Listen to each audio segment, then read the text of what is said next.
lei tunga ka tun le zwa ke ya ding hong lung kham pi den pil na siam na kan nei lo song ka tun le suan ke hong i ten hi sim le ya lung kham na hi sim le ya ki tui luan na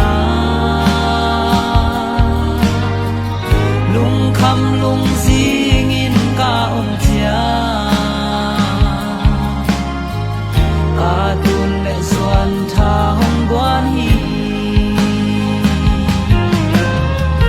tun le zwa o ke nong in na kam to gen hi ngin chin dâu keng mo na khel na nei ma ta leng ka khel na ting hong mai sakhi hi sim le ya lung kham na hi sim le ya ki ti luan na lung kham lung zing in ka ong chia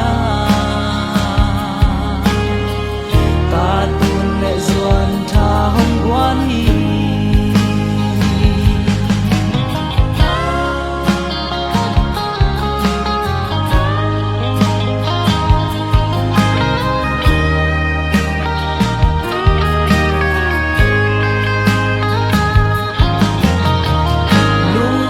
kangil mo tun le zwa